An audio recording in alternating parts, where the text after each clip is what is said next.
Hey guys, this is IrieStarcraft and I am back to cast another 2v2 match for you. This one will be on Scorched Haven and it will be between Jakamakala, the red Zerg player, and his teammate will be MaNNErCHOMP, the blue Terran player. Their opponents are going to be none other than haCkProTech, except he will be on Terran this game, the purple Terran. It has been a while since I've watched ProTech play Terran, and I always thought that it was his best race, and so I've been surprised with all of his Zergness lately. So we'll see how his Terran pans out this game, because his partner is going to be MaNNErCHOMP, also known as haCkDraGnZrg, who I haven't seen playing that many games lately. He used to be ProTech's go-to teammate, but now MaNNErCHOMP is relegated to playing with ProTech on occasions, and I can't keep up with with chat text. You guys know that when I try and do that, it completely ruins the broadcast because I just sit here and go, But anyway, it looks like it's pretty funny, so I'll have to check that out after this cast. And anyway, so yeah, I'm not trying to dog MaNNErCHOMP because he is an exceptional Zerg player. And plus, I love watching him play with ProTech because ProTech gets on Terran. It looks like MaNNErCHOMP has sent out his SCV scout, but he may be sneaky with these SCVs. What is going on here? MaNNErCHOMP is going to do something absolutely ridiculous right now. He is throwing down 2 barracks at the front of MaNNErCHOMP's base. I'm going to call him DraGnZrg from now on because most people are probably like, what in the hell are you talking about? He is at the front of DraGnZrg's base throwing down 2 barracks, and ProTech has an SCV pulled off to try and cancel this or halt this production, but MaNNErCHOMP with a 3rd SCV is out to chase that one around. So what is going to happen? Is ProTech going to send SCVs? MaNNErCHOMP going to send some drones out there? No. Is he even making Zerglings right now? He is not. He is getting his metabolic boost. That is because he already has his 6 Zerglings on the field. Excuse me. And he's going to be trying to peck away at these barracks, but it looks like the barracks are going to finish, and now the Marines are on the way for MaNNErCHOMP, and he has the Marine rallied up into ProTech's base because Jakamakala already has his Zerglings up here, and inside of ProTech's mineral line, ProTech is trying to build a bunker at the bottom of his mineral line, and will it be able to finish before he loses too many SCVs? ProTech is already down to 6 SCVs by the time he got this Marine in the barracks. At the same time, DraGnZrg is still pecking away at these barracks, but look at MaNNErCHOMP. He's got 3 SCVs to repair these, and DraGnZrg will not be able to break that.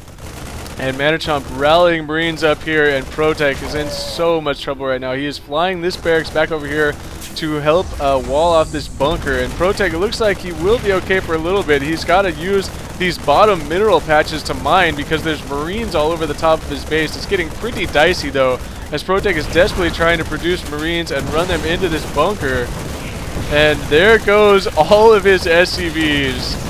ProTech is totally screwed right now. I don't know how he could come back from this. He is flying a barracks behind his mineral line, and the bunker falls.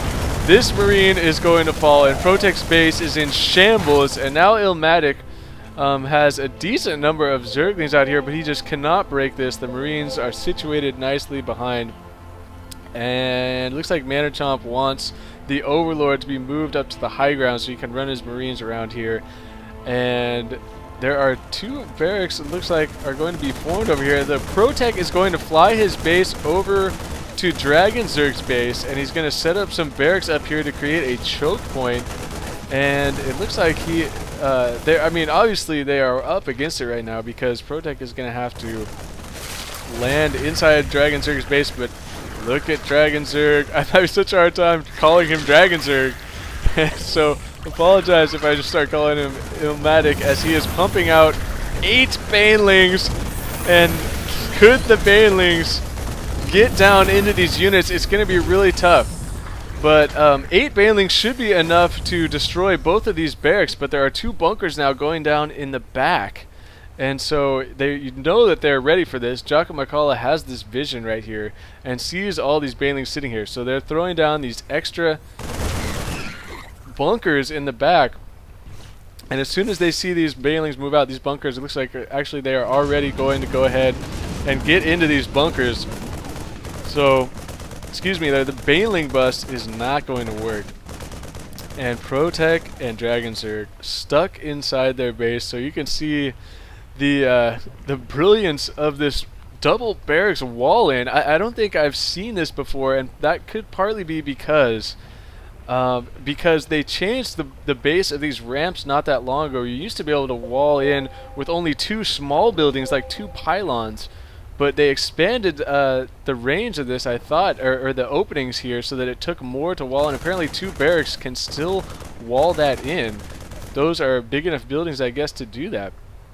And so now DraGnZrg is going to be making as many Banelings as he possibly can. It looks like ProTech has gone ahead and landed over here, but Jakamakala, wisely sending a Zergling over here, is going to be able to prevent this. It looks like that Zergling will die, but he's going to go ahead and send a few more down there to deny that expansion. And that is something, if you guys watched the game I cast not that long ago with ProTech and Power against Che and Peter, a critical mistake that Peter and Che made was not leaving some Zerglings down in this location, except it was actually up here, but you know, the mirror location. Not harassing Power's fresh new base that he had to go land in with some Zerglings really ended up costing them in that game. But this time, wisely, Jakamakala sending those Zerglings down there to deny ProTech's base. So ProTech is just going to fly over the place. Looks like he's actually going to bring his units up here. And he's going to have to get fed from DraGnZrg to be able to contribute in this game at this point at all. And he's even moved his barracks back here, so he didn't want to set up that wall. I mean, the left team really is just... They don't have to do anything right now. They're content to just sit here and block this entrance while they continue to macro up. And we see spine crawlers coming down for Jakamakala. That is just insurance. There are banshees on the way for MaNNErCHOMP. No cloaking, but that will probably not be necessary. And my guess is that as soon as these banshees show up in the back of DraGnZrg's base, that will be GG, because he has no way to deal with that. 1 queen is not going to be sufficient. No marines in here. Actually, ProTech does have 2 marines. So 2 marines and a queen against the banshees is not going to do much. I think I heard a banshee shooting, and I thought that it was from over there, but it looks like there is already a cloaked banshee back here. I thought that he didn't have cloak. Apparently, he was researching that on the other tech lab or something. And now with 2 banshees in the base for MaNNErCHOMP, it looks like that is going to be it as ProTech leaves the game. The trash talking from Jakamakala to close it out. And so I'm not going to sit here and say that that was the most exciting game. It looks like, okay, somehow I actually missed Illmatic trying to break out there. So I'm going to go ahead and rewind real quick so we can watch this happen as the Banelings coming down are going to be able to blow up the barracks, but that is all they can do. And MaNNErCHOMP will quickly rebuild those as Illmatic tries to run down here with bunkers in the back. Yeah, that is going to do it, combined with these banshees. So yeah, not the most competitive game, but showing the power of this proxy barracks here. If you actually wall in a player with this, especially a Zerg player, because of the lack of early ranged units of the Zerg race, can be very effective. And apparently on Scorched Haven it can be walled off effectively. So I look to see that happen more often. And so players going to have to be aware of that. So anyway, that is going to do it for me. Thank you, Jakamakala, for sending me this game. And this is IrieStarcraft, and peace out.